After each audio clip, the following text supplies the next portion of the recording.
Madame, Monsieur, bonsoir. Merci de votre fidélité. Tout juste 19h, c'est l'heure du journal. Voici les principaux titres de l'actualité de cette journée. Une délégation d'acteurs économiques basques séduite par le potentiel des provinces du Sud. Elle mène à Dakhla et à Laayoune une campagne de prospection des opportunités d'affaires. Normal, la région brille par son attractivité grâce à un formidable bond économique et social.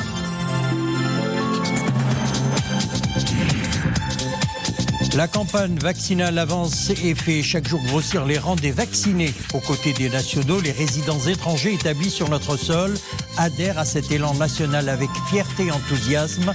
Ce soir, on fait un focus sur un couple espagnol de Rabat. Enfin, nous prendrons le large et respirer à plein poumon avec les amoureux de la planche à voile et du canoë-kayak. En plein entraînement, ces passionnés s'adonnent à leur sport favori dans le respect des mesures barrières. Réunion ce jeudi du Conseil de gouvernement. Le chef du gouvernement, Saadil Atmani, a mis en garde contre les fake news qui affectent le déroulement de la campagne nationale de vaccination contre le Covid-19. Saadil Atmani s'est félicité de la performance du comité scientifique national qui représente la référence scientifique et la source d'informations fiables dans ce domaine, et qui interagit régulièrement avec d'ailleurs les données nationales et internationales sur l'épidémie pour conduire des analyses professionnelles et scientifiques et émettre des avis scientifiques sur lesquels se fondent les décisions officielles dans le royaume. Le chef du gouvernement, qui a abordé les réactions soulevées au sujet du vaccin AstraZeneca, a expliqué que le comité scientifique national a émis son avis scientifique à cet égard en se basant sur une étude minutieuse et scientifique sur les effets de ce vaccin au Maroc et dans le monde, avant d'approuver la poursuite de l'utilisation de ce vaccin dans le processus de vaccination, relevant que cet avis concorde avec la position de l'Organisation mondiale de la santé et à celle de l'Agence européenne des médicaments. Lors de cette réunion, tenue sous la présidence donc du chef du gouvernement, Saadil Atmani, le Conseil a approuvé un projet de loi et 3 projets de décret. Coup d'envoi aujourd'hui à Marrakech de la mise en œuvre de la convention cadre de partenariat entre le ministère de l'Éducation nationale, de la formation professionnelle, de l'enseignement supérieur et de la recherche scientifique et la présidence du parquet général concernant l'obligation de l'enseignement essentiel pour la lutte contre la déperdition scolaire. Cette convention traduit sur le terrain l'esprit de la déclaration de Marrakech pour la lutte contre la violence, signée au mois de mars dernier en présence de son Altesse royale, la princesse Lalla Meriem. Les développements dans nos prochaines éditions. Les atouts économiques et les opportunités d'affaires de la région Laayoune-Sakia al-Hamra, au cœur de la rencontre de la délégation de femmes et hommes d'affaires basques avec le wali de la région, le président du conseil et des acteurs économiques locaux. L'occasion d'avoir une meilleure visibilité sur l'offre d'investissement dans les provinces du Sud. Nissine El-Hamdaoui. À l'heure où les provinces du Sud vivent au rythme d'un formidable élan de développement, les hommes d'affaires du Pays basque s'empressent de nouer des partenariats avec les acteurs marocains. Une chose est sûre, la ville de Laayoune ouvre leur appétit à l'investissement. Nous sommes in situ pour voir de visu le potentiel dont regorge la région et cela nous donnera des idées d'investissement. Chacun d'entre nous est actif dans un secteur précis, la pêche, les énergies et l'industrie. Nous sommes vraiment chanceux et honorés d'être parmi les premiers investisseurs du Pays basque à fouler le sol de cette région.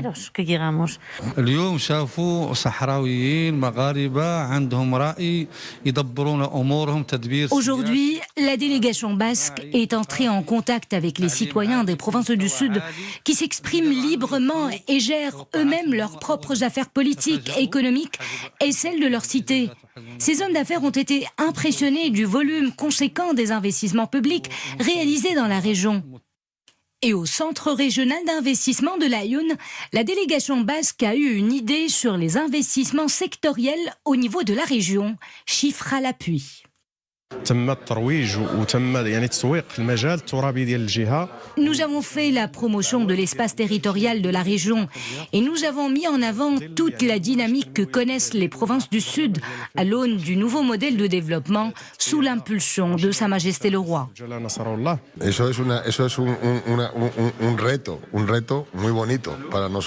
C'est un beau défi, celui dans lequel nous nous lançons.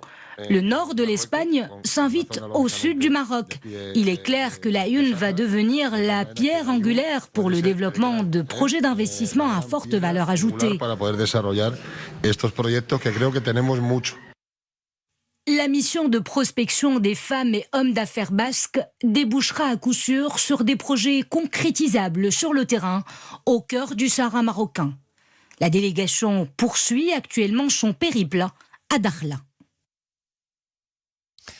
À présent, le cumul des vaccins anti-Covid-19, il a atteint à ce jour 4 252 723 vaccinations pour ceux qui est de la première dose, pendant que 2 246 753 autres personnes ont reçu leur deuxième dose.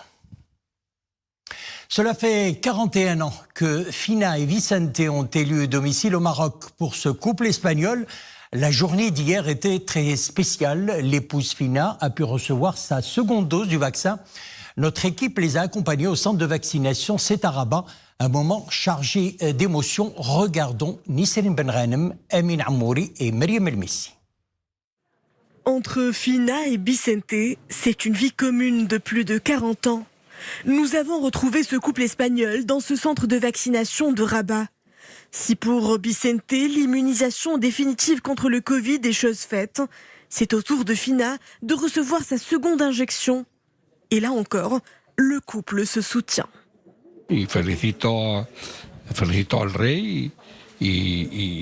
Je félicite Sa Majesté le Roi et le remercie pour tout ce qu'il entreprend pour les résidents étrangers. Je salue vraiment cette initiative. Je suis heureux de vivre ici au Maroc.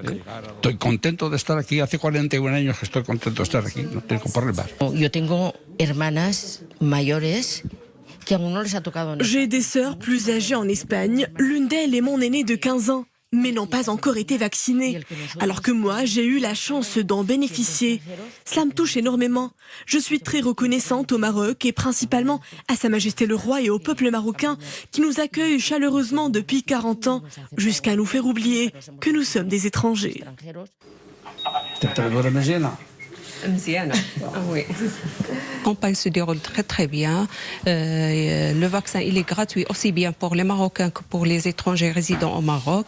Il y a un afflux important des étrangers qui résident ici à Riyad. La première dose s'est bien déroulée. Ils reçoivent le message pour la deuxième dose sur le 17-17 et ils viennent pour la deuxième dose. À mi-chemin du parcours, la ressortissante espagnole refait le circuit habituel. Son rappel vaccinal se déroule sans embûches, dans des conditions irréprochables de sécurité sanitaire. Rassurée, Fina ne contient pas son émotion. Fina, ¿qué tal? Comment vous sentez-vous? Muy bien. Bueno, no siento. Je me sens bien, je ne ressens aucune douleur, plutôt de l'émotion. Je garde le souvenir de ceux que nous avons perdus à cause de la pandémie. Peut-être au début, je n'en mesurais pas l'ampleur, mais plus depuis que j'ai perdu une amie proche ici au Maroc.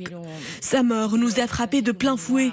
Maintenant que j'ai fini mon parcours de vaccination, je me sens comme libérée d'un lourd fardeau. Y ahora siento emoción porque creo que me quita un problema de encima. Le corona nous a privés de nombreux proches et amis. Nous regrettons vivement leur disparition.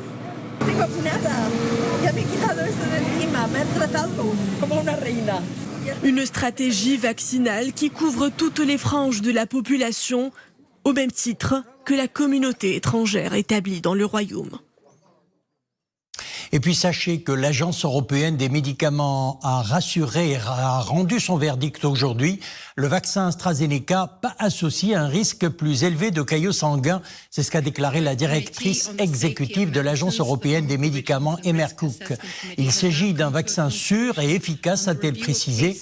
Vaccin AstraZeneca, pour autant, l'agence ne peut exclure définitivement un lien avec des troubles de la coagulation rare. Au même moment, l'agence britannique de réglementation des médicaments a défendu ce jeudi encore la sûreté des vaccins anti-Covid-19 d'AstraZeneca et de Pfizer-BioNTech. Et pour ce qui est de la situation épidémiologique, chez nous, 487 nouveaux cas confirmés, 3 décès et 574 nouvelles rémissions. Les cas actifs s'élèvent à 3 948. 420, c'est le nombre des cas graves ou critiques. 26 sont sous intubation et 242 autres sont sous ventilation non invasive. Voilà pour le dossier Covid-19. À présent, cette invention écologique et innovante pour le monde rural et les zones forestières où il n'y a ni gaz ni électricité. Il s'agit de fours solaires. À la faculté des sciences de l'université Mohamed Ier d'Oujda, des chercheurs ont mis au point cette invention à usage multiple, un four solaire performant qui tient compte des besoins des populations des zones montagneuses pour leur permettre de cuisiner, d'éclairer leur habitation. Oumaima Ramli, Zakaria Mouqin-Billah et Rachid Databi. Nous sommes au laboratoire d'électromagnétisme, traitement de signal et énergie renouvelable de la faculté des sciences de Oujda. Aujourd'hui, une équipe de chercheurs effectue les tout derniers tests sur le prototype d'un four fonctionnant à l'énergie solaire. Bouillir de l'eau sans avoir recours au gaz butane ou à l'électricité, c'est désormais possible en se basant sur l'exploitation de panneaux photovoltaïques. On a montré que ces bénéficiaires, ces douars ont besoin juste 4 kWh par jour. Donc pour nous, ils font l'affaire, c'est-à-dire de panneaux avec un système adéquat pourrait fournir la chaleur souhaitée avec tous les partenaires. Et au laboratoire, on a fait la conception, on a fait des études. Il y a dans la conception, il y a la partie électronique, la partie numérique, il y a la partie thermique. Le fonctionnement du four peut être suivi à distance depuis le laboratoire où la puissance de l'appareil peut être contrôlée. Donc ce système qui est actuellement opérationnel va nous permettre de suivre instantanément le fonctionnement du système et la détection en cas de problème de la panne et nous avertir à tout moment, et tout ceci via Internet et par SMS. 20 à 25 fours vont être distribués prochainement aux populations de Tafoural, une zone forestière en altitude dans la province de Berkane où les habitants font appel au bois de chauffage. Une nouvelle version du prototype est déjà en projet, proposant le stockage thermique et électrique pour une utilisation durable.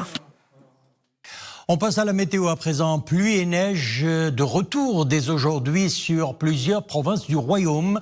De fortes averses orageuses de niveau de vigilance orange, 20 à 35 mm, sont prévues dans les provinces d'Ifrane, Boulmen, Sfro, Midelt, L'Hajib, Gersif, Taourir, Jrada, Figuig et Taza, et ce jusqu'à ce soir 23h.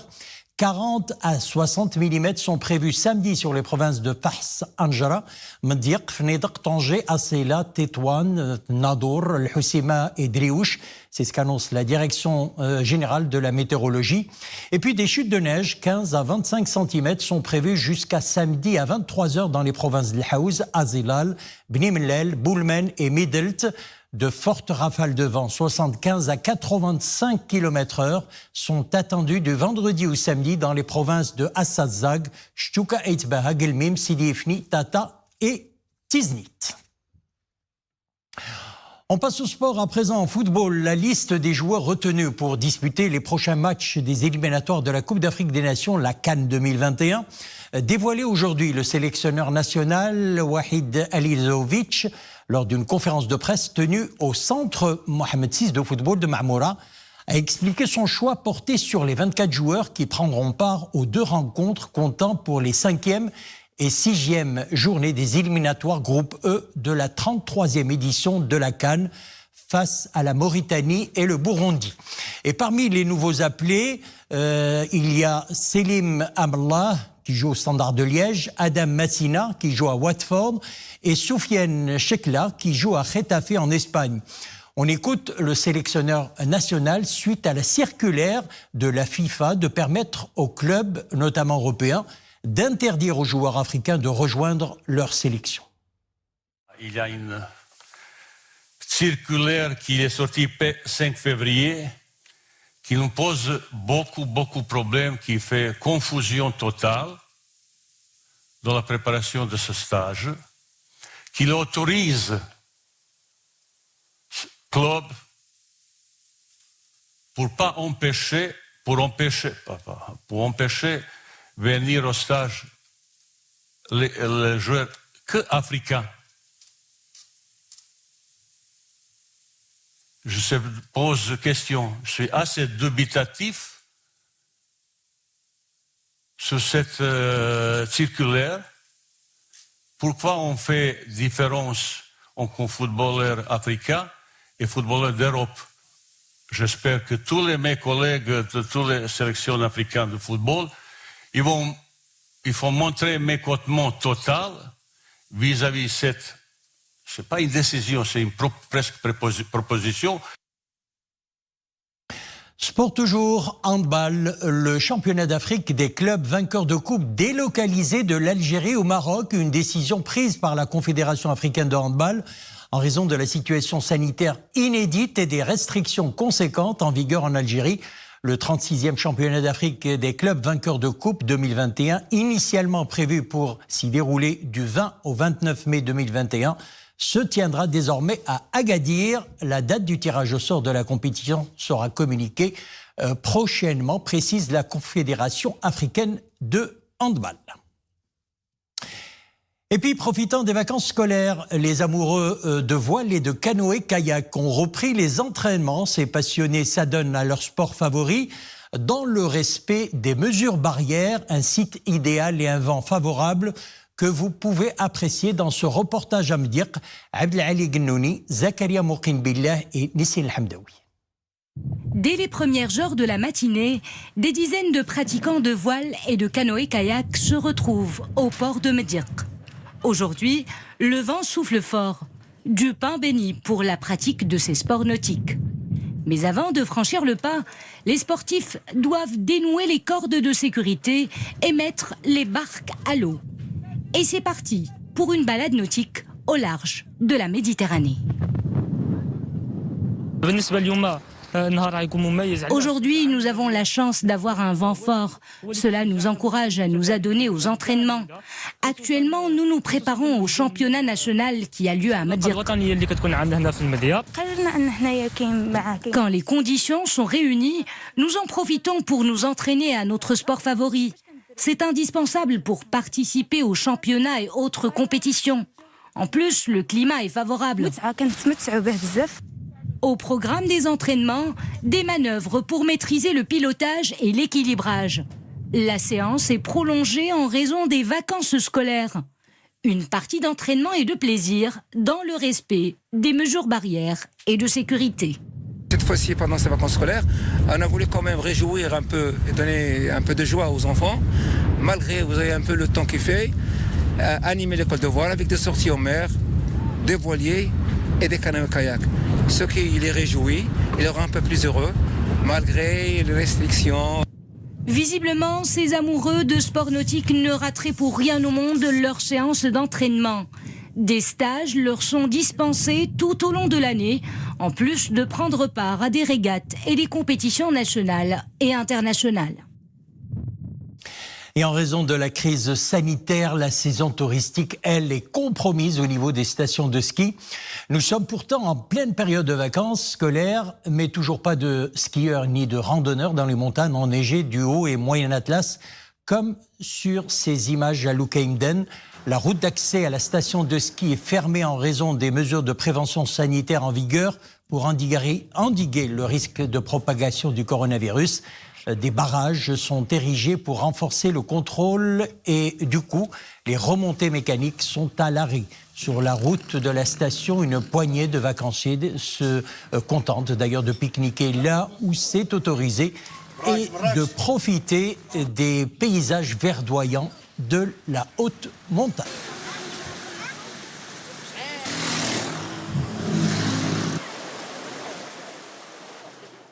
Voilà, bonnes vacances pour ceux qui le sont. Nous refermons cette édition. Merci de l'avoir suivi, on se retrouve demain.